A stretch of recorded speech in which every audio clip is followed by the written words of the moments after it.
Hi friends, ఈరోజు మన యొక్క ఫిల్మ్ న్యూస్ లో నందమూరి బాలకృష్ణకు సంబంధించినటువంటి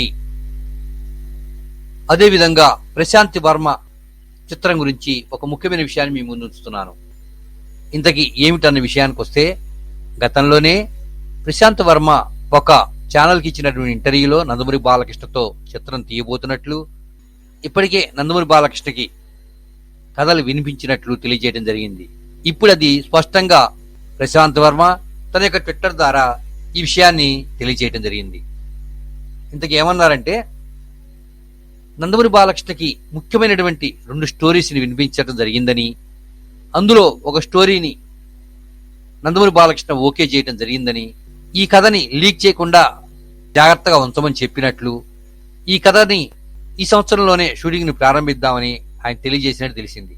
ఈ రెండో కథ అంతా కూడా నందమూరి బాలకృష్ణని గతంలో ఎప్పుడు చూపించినటువంటి సరికొత్త పందాలో, సరికొత్త గెటప్లో చూపించాలని ప్రశాంత్ వర్మ నిర్ణయించుకున్నట్టు తెలుస్తున్నది. చిత్రం కూడా విభిన్న కథతో, చారిత్రాత్మక కథతో, అదేవిధంగా జానపదాన్ని జోడించి ఈ చిత్రాన్ని చిత్రీకరించబోతున్నట్లు ప్రశాంత్ వర్మ తన యొక్క ట్విట్టర్ ద్వారా తెలియజేయడం జరిగింది.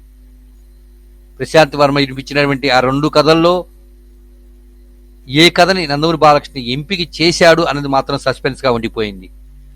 నందమూరి బాలకృష్ణ ఒక కథని ఎంపిక చేయడం మాత్రం ప్రశాంత్ వర్మకి ఎంతో ఆనందాన్ని ఇవ్వటమే కాకుండా, తన తోటి డైరెక్టర్స్ తోనూ, అదేవిధంగా పలువురు సీనియర్ దర్శకులతోనూ ఆయన తన యొక్క ఆనందాన్ని పాలు పంచుకోవడం జరిగింది.